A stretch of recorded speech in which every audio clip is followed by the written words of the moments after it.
아멘. 오늘도 하나님의 은혜와 평강이 여러분 모든 삶 가운데 있기를 주님의 이름으로 축복합니다. 오늘 말씀 제목은 소망의 기다림 끝에 만날 예수 그리스도입니다.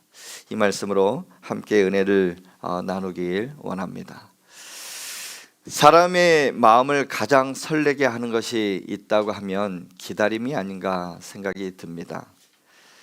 오늘날 힘들게 살아가는 사람들 중에서 로또 복권을 산 사람을 한번 생각해 볼 때 그들은 소소한 행복을 느끼며 살아가지 않나 생각해 봅니다. 기독교적인 신앙으로 본다면 이 로또 복권을 사는 게 신앙적으로는 맞지는 않습니다. 그러나 그 사람들의 모습을 한번 떠올려 봤습니다. 로또를 구입을 했습니다. 그리고 지갑에다가 주머니에다 넣어 가지고 다니면서 그 추첨하는 날을 계속 기다리며 그 시간만이 오기를 아마 설레이고 또 기다려지는 그 시간일 겁니다. 100% 당첨될 거라고 확신하는 사람은 없지만 그래도 0.1%의 그 확률이 있다 할지라도 기다리는 내내 그 시간만이 왔으면 좋겠다. 추첨하는 날이 언제죠? 잘 아시네요. 분명히 사보신 분들 혹시 기다리셨던 분 아닌가 생각도 들지만은 그래요. 그 로또 한 장이 무엇이길래 1억 천금을 이렇게 순간에 이렇게 확 이게 벌었으면 좋겠다 하는 그 마음이 사람들에게는 다 있는 것 같습니다. 그들이 로또 복권을 사는 이유는 아마도 추첨을 기다리면서 느끼는 설렘과 그리고 희망 때문이 아닐까 생각됩니다. 기다림의 설렘은 비단 복권을 산 사람들만이 가지는 느낌은 아닐 것입니다. 여러분 어렸을 때 소풍 가는 날 기다려지지 않았습니까? 몇 월 며칠 봄 소풍, 가을 소풍 간다고 하면 그날 엄마가 김밥을 싸주실까? 또 어떤 간식을 싸갈까? 막 고민도 하면서 그때 어떤 옷을 입고 갈까? 무슨 시간들이 있을까? 보물찾기에서 내가 보물을 이렇게 딱 발견하지는 않았을까? 막 이런저런 소풍 가는 날 이렇게 딱 정해지면 그 전날에 잠이 안 와요. 딱 자다가 이렇게 딱 깨면은 아직도 새벽 2시, 새벽 3시. 그러다가 피곤한 그러면도 설레는 마음으로 소풍 갔던 날이 생각이 납니다. 여러분에게는 있어서 어떠한 설렘들, 그 다음에 그런 기다림이 있었습니까? 적금 타는 날 기다려지죠. 그리고 새 아파트로 이사 가는 그 날이 정해지면 그래도 좀 설렙니다. 그래도 옛날 10년, 20년 타던 차를 정산하고 이제 새 차가 나오는 그날 딱 기다려지는 경우도 있고, 새 핸드폰이 나오는 그날 내가 부모님이 내게 핸드폰을 사주신대. 내 핸드폰도 이제는 바꿀 때가 됐다 해서 신제품으로 이렇게 뭔가를 이렇게 바꿀 때 기다림과 설렘이 있습니다. 새해가 다가오면은 달력을 이렇게 싹 받으면서 제일 먼저 펼쳐지는 날이 언제입니까? 내 생일날. 거기다가 무조건 동그라미를 쳐놓고 별표를 쳐놓습니다. 그날 우리 엄마는, 우리 아빠는, 또 내 남편과 내 아내는 이때 어떤 선물을 내게 줄까? 그런 기다림과 설렘이 있습니다. 여러분에게는 어떤 기다림과 설렘이 기억이 납니까? 저는 첫 데이트 했던 날이 기다려지던 그런 날이 있었습니다. 누군가에게 이렇게 약속을 잡고 운전을 가면서 쭉 내려가는데 그 자매는 어떤 자매일까 궁금했어요. 어떤 옷을 입고 나올까? 아직까지도 기억에 생생합니다. 빨간 코트에 저 대학교에서 이렇게 쫙 내려오는 그 한 여인을 봤습니다. 지금 살고 있는 저희 아내입니다. 그런 기다림과 그런 설렘들, 우리 이렇게 삶이 이렇게 뒤돌아보면은 분명한 그런 시간들이 있었을 것입니다. 과거가 아니라 이제는 지금 나는 무엇을 소망하고 기다리고 있는가 한번 생각해 보십시오. 아마 지금 내 모든 질병에서 회복되고 치유되는 그날 건강한 모습으로 옛날 젊었을 때 그 모습으로 회복됐으면 좋겠다 하는 그 바람과 기다림을 갖고 있는 분들도 있을 것입니다. 그래, 내년에는 승진하는 날이다. 승진을 기대하는 날도 있을 것이고, 내년만큼은 월급이 좀 올랐으면 좋겠다. 연봉이 좀 올라갔으면 좋겠다 하는 그런 사람도 있을 것이고, 내년에는 분명히 이사를 가야 된다. 그리고 새로운 직장, 더 좋은 직장으로 이렇게 이직할 것이다. 우리 자녀들에게 있어서는 겨울방학이 또 기다려지지는 않는가 생각이 들거든요. 이런저런 무엇을 소망하고 기다리고 있는 것들이 우리 삶 가운데 있습니다.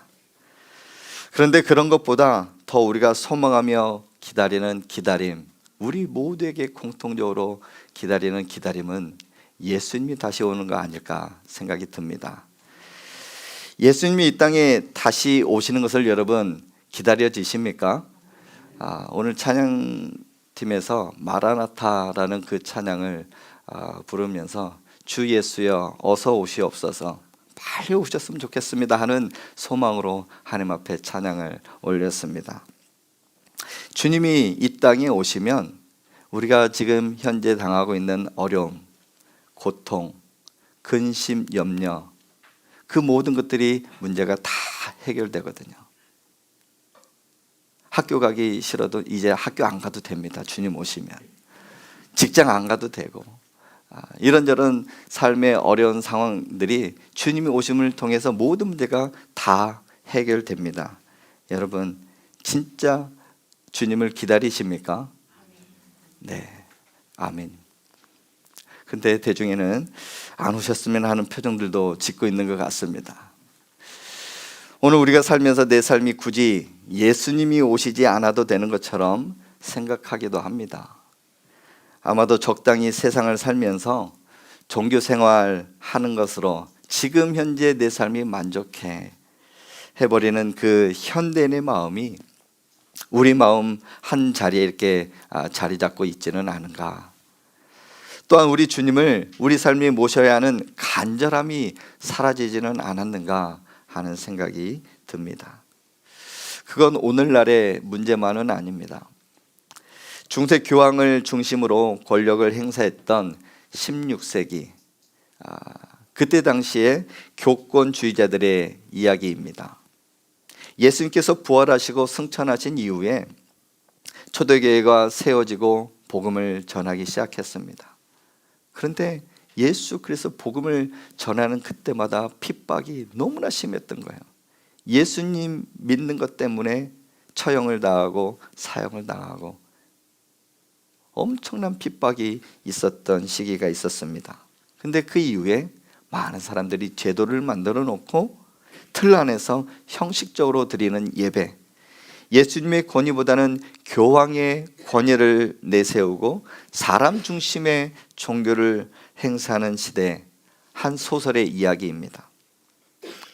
예수님께서 인간의 몸으로 재림하셨습니다. 이건 소설의 이야기니까 감안하고 들으시기 바랍니다. 복음을 전하고 있는 그 당시 예수님을 다시금 잡아서 사형을 선고를 합니다. 대제사장인 추기경이 감옥에 갇혀 있는 그 예수님을 찾아와서 이렇게 말을 하는 겁니다. 당신의 이름으로 기독교의 질서와 권위를 세운 것은 우리이지, 지금 기독교는 잘 돌아가고 있는데 지금 와서 이렇게 재림을 하면 어떻게 하자는 것입니까? 다시는 이곳에 찾아와 우리를 방해하지 마십시오. 대중들이 원하는 것은 당신 그리스도가 아니라 기독교이며 그들이 갈망하는 것은 자유가 아니라 복종이다 라고 예수님께 이야기를 하는 것이었어요. 한편의 소설의 이야기였지만은 여러분, 이것이 비단 소설의 이야기만 될까요? 만약 지금 예수님이 오신다면 여러분 정말 기쁘십니까? 혹시 주님 지금 잘 살고 있는데 왜 오셨습니까? 라는 말 할 사람은 없을까요? 아무도 중세 교권주의자들에게만 나오는 말은 절대 아닐 것 같습니다. 하지만 하나님은 우리의 의지와는 상관없이 하나님의 뜻을 이루기 위해서 다시금 이 땅에 예수 그리스도를 보내실 것을 여러분 믿으시길 바랍니다. 오늘 우리가 읽은 말씀은 왜 우리가 주님을 소망하며 기다려야 하는지를 말씀하고 있습니다. 예수님께서 공생애를 다 마치시고 이제 내일이면 십자가에 못 박혀 돌아가실 그날입니다. 제자들과 함께 있던 그 3년 반의 시간들, 지금 현재 예수님은 제자들과 함께 있습니다. 제자들의 입장에서 예수님이 다음날 죽는다는 그 사실이 믿겨지지는 않지만 죽지 않으셨으면 좋겠다 하는 그런 마음을 가지고 있었습니다.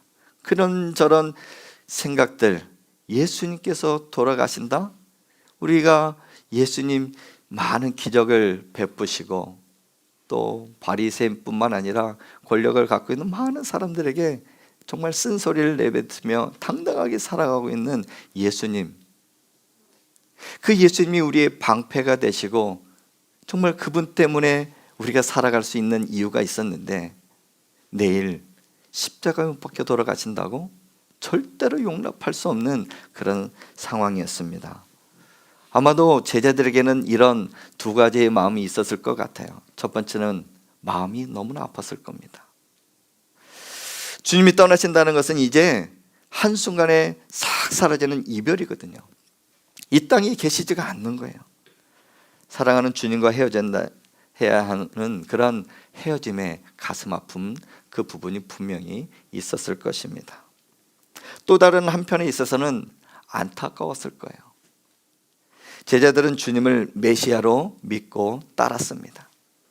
물론 그들이 생각하는 메시아, 정말 이 땅의 진정한 메시아는 로마 통치에서도 벗어나고 많은 핍박과 힘든 역경에서도 벗어나는, 그리고 그 주님만 있다고 하면 우리가 상상하는 그러한 나라가 이루어질 거야 하는 그런 기대감이 있었습니다. 그런데 주님이 안 계신다고 하면 너무나 안타까운 거예요. 예수님은 제자들의 생각과 그 삶 생각하는 것과는 전혀 다르게 하나님은 역사하시려고 십자가에 못 박혀 죽으셔야만 하셨습니다. 그런 복잡한 마음을 갖고 있는 제자들에게 오늘 예수님은 이렇게 말씀하시는 거예요. 1절 말씀입니다. 우리 같이 읽겠습니다. 시작. 너희는 마음에 근심하지 말라. 하나님을 믿으니 또 나를 믿으라. 아멘. 너희는 마음에 근심하지 말래요. 심정이 복잡한 제자들에게 내가 주는 거에 있어서 내가 이 세상에 없다고 해서 너희는 근심하지 말라 이야기하는 거예요. 하나님을 믿으니, 전능하신 하나님, 이 모든 세상을 창조하신 하나님을 믿으니 또 나를 믿으라. 그렇게 말씀하고 있는 것입니다. 근심할 필요가 없는 이유는 하나님이 살아계시기 때문입니다. 그리고 살아계신 그 하나님을 믿는다면 나를 믿기 때문에 너희는 근심하지 말라 말씀하십니다. 그리고 3절에 이렇게 말씀하고 있지요. 3절 같이 읽겠습니다. 시작. 가서 너희를 위하여 거처를 예비하면 내가 다시 와서 너희를 내게로 영접하여 나 있는 곳에 너희도 있게 하리라. 아멘.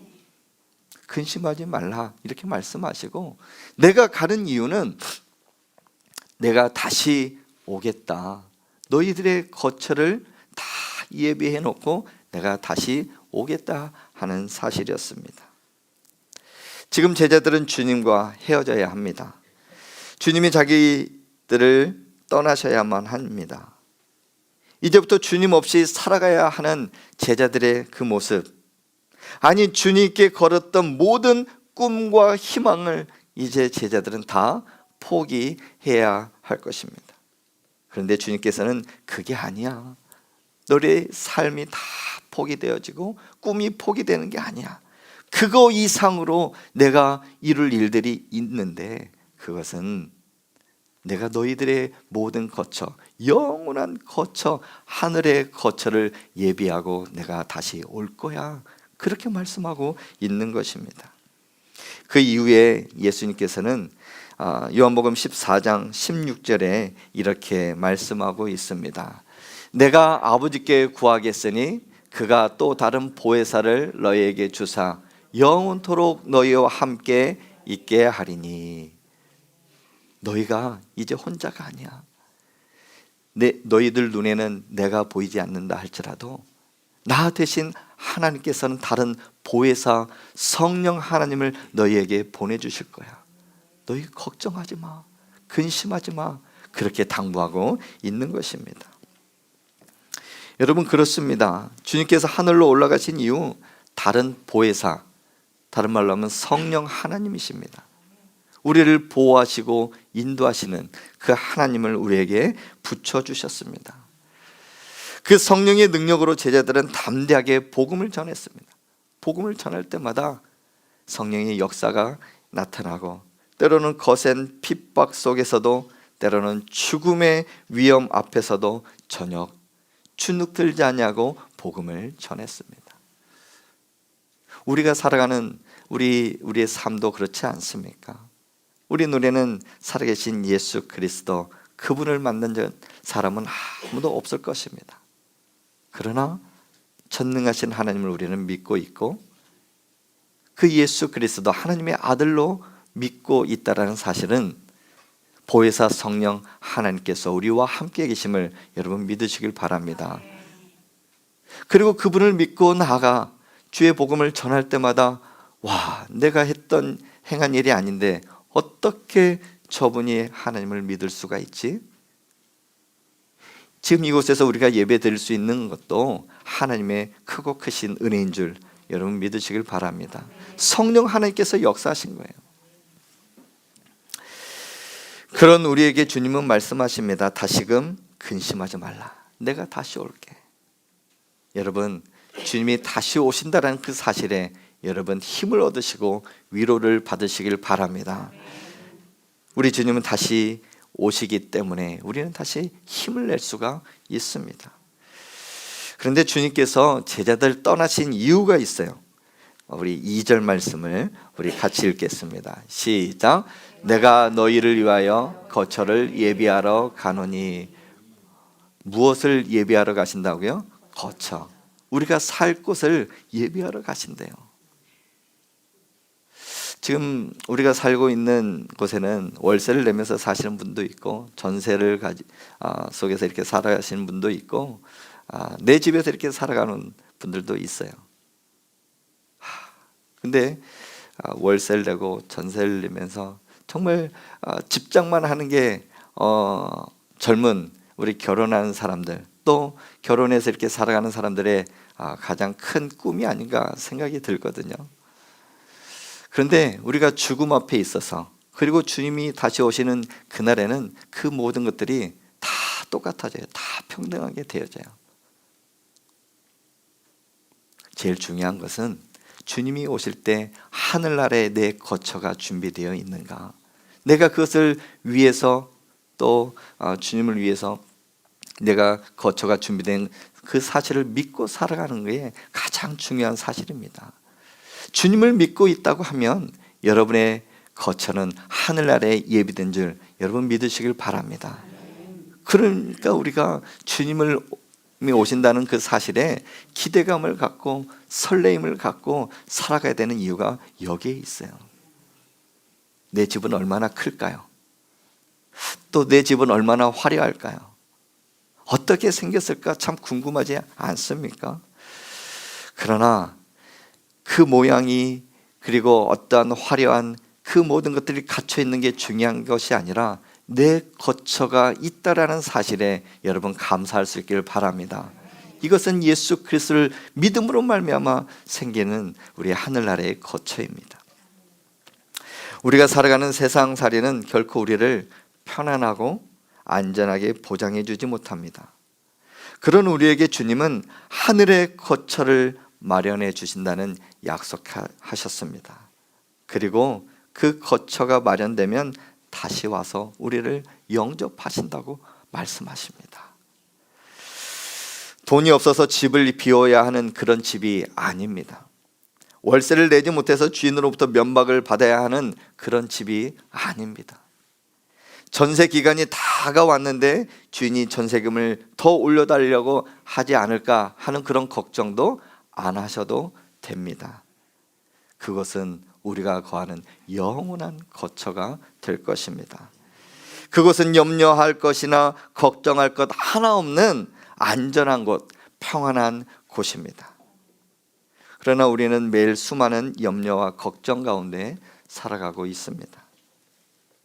그 모든 염려, 걱정, 주님이 오실 그 기다림을 통해 이 모든 것들이 해결될 수 있길 주님의 이름으로 축복합니다. 요한계시록 21장 4절에는 그곳에 대해서 이렇게 말씀합니다. 우리 한번 같이 읽어볼까요? 시작. 모든 눈물을 그 눈에서 닦아주시니 다시는 사망이 없고 애통하는 것이나 곡하는 것이나 아픈 것이 다시 있지 아니하리니 처음 것들이 다 지나갔음이라라. 아멘. 이것이 우리가 바라는 하늘의 거처 천국입니다. 그것은 눈물이 없습니다. 슬픔도 없고 다시금 죽음도 없습니다. 애통하는 것이 없대요. 아픈 것도 다 없대요. 그래서 우리가 주님이 오실 날을 기다려야 하는 이유 중에 하나가 여기에 있습니다. 그런데 우리가 왜 주님이 오심을 기다려지지 않을까요? 제가 한번 곰곰이 생각해 볼 때 주님이 오신 것을 아직 경험하지 못했기 때문에, 아직 이 땅에 실제적으로 오시지 않았기 때문에 진짜 오실까? 믿음이 이렇게 흔들 수가 있어요. 또 한 가지는 세상의 유혹, 사단의 유혹들이 속삭이는데 우리가 흔들리고 있기 때문에 그런 것 같습니다. 주님이 오시면 지금 너희가 살고 있는, 지금까지 이렇게 읽어놨던 것들이 다 물거품이야. 없어져. 내가 지금 다니는 그 직장 어떻게 들어간 것인데, 내가 운영하는 그 사업장 내가 어떻게 이렇게 읽어냈는데, 지금 내가 살고 있는 집, 내가 어떻게 투자해서 좀 힘들지만은 지금 이 집을 장만했는데, 열심히 공부해서 내가 대학교에 합격했고, 그리고 지금까지 이렇게 살아왔는데, 지금 주님 오시면 이 모든 것들이 싹 사라지니까, 내가 누려야 할 것들 다 포기해야 되니까 지금은 안 오셨으면 하는 그런 생각도 있을 것입니다. 그러나 예수님께서 다시 오실 때 가져다 주는 것은 이 세상 무엇보다 비교할 수 없는 영광스러운 가장 좋은 것들로 우리에게 가득 찰 줄 여러분 믿으시길 바랍니다. 세상의 거처에 사는 우리에게 하나님께서는 하늘의 거처를 우리에게 선물로 주셨습니다. 썩고 사라질 세상이 아니라 영원한 것을 우리에게 주셨습니다. 세상과 비교할 수 없는 그것이 하늘의 거처입니다. 그런데 우리는 그렇게 생각하지 않습니다. 지금이 더 낫다고 생각합니다. 마치 내 손에 100원짜리 동전을 이렇게 움켜잡고 5만 원짜리 지폐를 주겠다고 아빠가 그렇게 하는데 내 100원짜리를 놓치지 않는 것과 똑같다라는 거예요. 하나님께서는 우리가 생각하지도 못한 영원한 거처, 이 세상에서 비교할 수 없는 영광스러운 그것을 다 예배해 놓으신 줄 여러분 믿으시길 바랍니다. 그러면서 우리 지나간 신앙의 선배들이 이렇게 고백을 하였습니다. 히브리서 11장 16절 말씀 우리 천천히 함께 읽겠습니다. 시작. 그들이 이제는 더 나은 본향을 사모하니 곧 하늘에 있는 것이라. 이러므로 하나님이 그들의 하나님이라 일컬음 받으심을 부끄러워하지 아니하시고 그들 위하여 한 성을 예비하셨느니라. 아멘. 우리 신앙의 선배들이 있어요. 가장 가까이는 여러분의 부모가 될 수도 있고, 또 저 멀리에 있어서는 우리 신앙에 등장한 믿음의 조상 아브라함부터 믿음의 선배들이 너무나 많습니다. 공통된 그 사실은 하나님의 은혜를, 더 나은 본향을 사모하였다라는 것이에요. 그리고 하나님이 그들의 하나님, 그 하나님, 살아계신 하나님, 나의 하나님이야. 그렇게 일컬음을 받는 것에 있어서 내가 부끄러워하지 않는다. 한마디로 복음을 전하는데 내가 부끄러워하지 않고 하나님 믿는 데 있어서 당당하게 살아가고 있는 그 삶, 그 삶을 우리 선배들은 요구했던 것이죠. 사랑하는 성도 여러분, 더 나은 본향을 사모하시길 바랍니다. 그리고 주님은 다시 오실 것을 믿고 기다리시길 바랍니다. 그분이 오신다고 하면 여러분이 지금 현재 겪고 있는 그 삶의 어려움과 염려와 걱정, 근심, 두려움, 이 모든 것들은 다 사라지게 될 것입니다. 오히려 지금 살고 있는 삶보다 더 영광스러운 그 삶으로, 내가 생각하지 못한 그 삶, 하나님과 함께 살아가게 될 것입니다. 우리의 소망이신 예수님을 기다리며 살 수 있길 바랍니다. 막연하게 기다리는 것이 아니라 우리가 기다리며 우리가 해야 할 일들이 몇 가지가 있습니다. 첫 번째는 사모하며 하나님 앞에 기도하는 거예요. 주님 다시 오실 그날 하나님 내게 주신 사명 잘 감당하길 원합니다. 하나님 나를 사용해 주십시오. 하나님을 기다립니다. 아픔과 슬픔과 사망이 없는 그 나라를 생각하며 주님 오실 날을 기다립니다 하는 그 마음이 우리에게 먼저 있어야 된다는 사실이죠. 두 번째가 있다고 하면 우리에게 주신 사명, 영혼권의 사명이 아닌가 생각들. 내가 너와 세상 끝날까지 함께 하리라. 너희는 가서 복음을 전하라. 우리에게 주시는 우리 공통적인 그 사명이 영혼권의 사명입니다. 그래서 다음 주일 25일 성탄 주일입니다. 이번 2022년도는 주일이 또 성탄절이고 성탄절 예배를 그때 이렇게 함께 드리려고 합니다. 이때 그래도 제가 이런저런 우리 성도를 이렇게 신방하면서 모태신앙은 아니어도 중간에 예수님을 믿고 지금 신앙생활하는 그런 분들을 만나서 신방을 하다 보면, 그래도 목사님, 제가 친구 따라서 성탄절에 가서 초코파이 얻어먹은 게 지금 이 자리에 온 것 같습니다. 부활절에 갔더니 계란을 주는데 계란을 먹었던 게 지금 발목이 잡혀서 이게 온 것 같습니다. 오이코스 초청잔치라든지 이런저런 교회 가서 밥 한 끼 먹은 게 지금 이 자리에 있는 것 같습니다. 친구 따라서 갔던 게 지금 이렇게 신앙생활 하고 있는 것 같습니다. 이런저런 그때 기억을 말하면서 그때 참 중요한 성탄절의 기억, 부활절의 기억, 예배드렸던 그 기억들을 아마 이야기하면서 예수님 믿고 있는 분들이 분명히 있어요. 이제는 우리 차례입니다.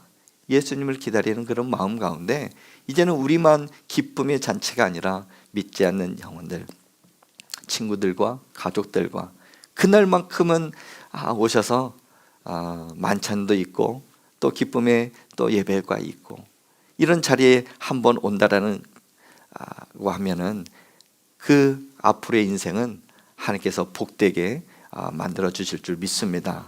그래서 여러분도 복된 삶으로, 그리고 또 참여해서 지금 현재는 믿지는 않지만 한번 참여했던 그들의 발걸음이 복된 발걸음이 되기를 주님의 이름으로 축복합니다. 여러분, 세상의 소원이 이루어지는 것을 기다리는 것도 행복입니다. 지금 내 생업에, 내 삶에 이루어지는 것들 간절히 바라는 거 행복입니다.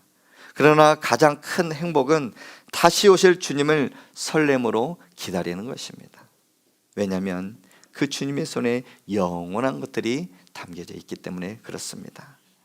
주님의 오심을 기다리며 사모하는 마음으로 이번 한 주도 여러분은 기쁜 마음으로 또 성탄절을 기다리는 그런 마음으로 승리할 수 있길 주님의 이름으로 축복합니다. 우리 이 찬양 같이 하겠습니다. 주님 다시 오실 때까지.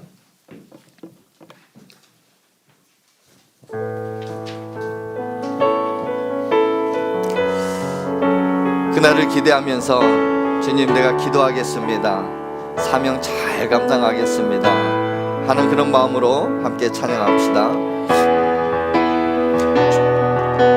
주님 다시 오실 때까지 나는 이 길을 가리라.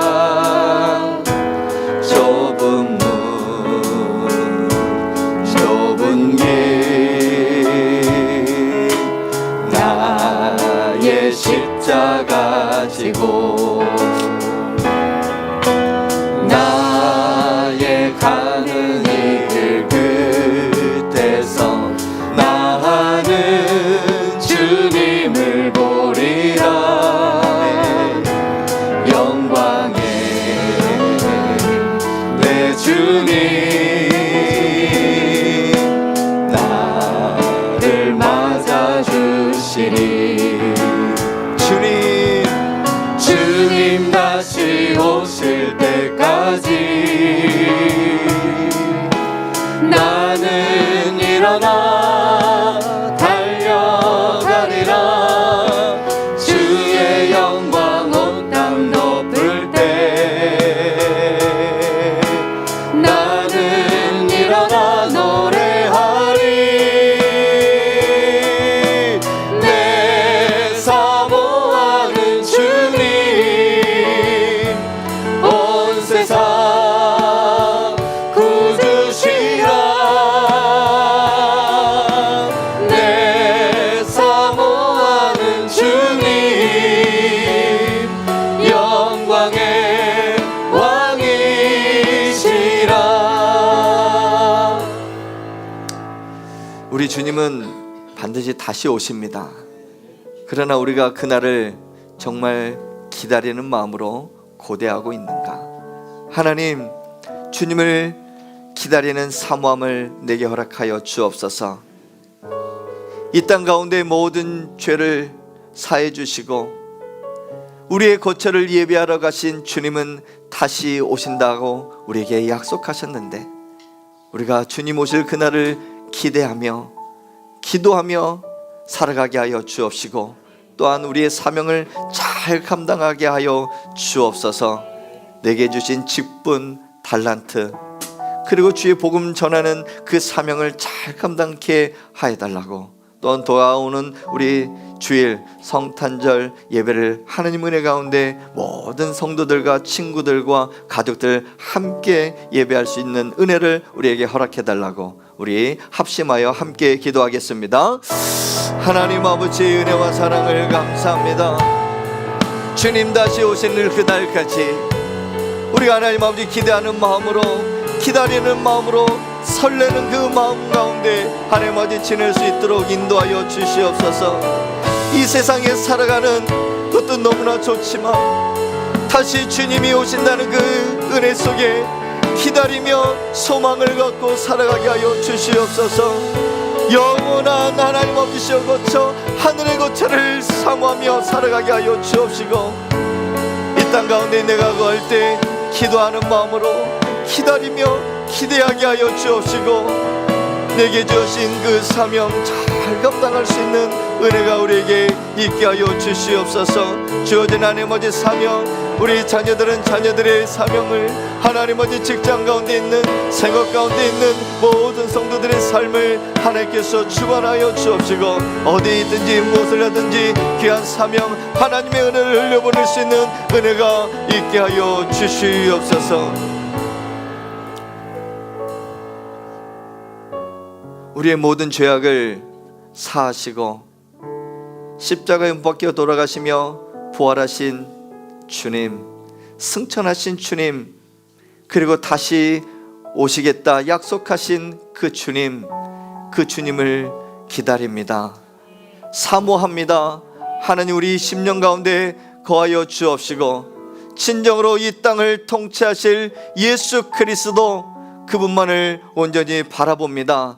우리에게 그러한 사모함으로 믿음으로 살아갈 수 있도록 은혜를 더하여 주옵시고, 어디에 있든지 그 기다리는 마음으로 기도하게 하여 주옵시고, 주어진 그 사명 잘 감당하며 복음 증거하는 우리의 삶이 될 수 있도록 인도하여 주옵소서. 돌아오는 주일 성탄절 감사의 문을 하나님 앞에 예배하길 원합니다.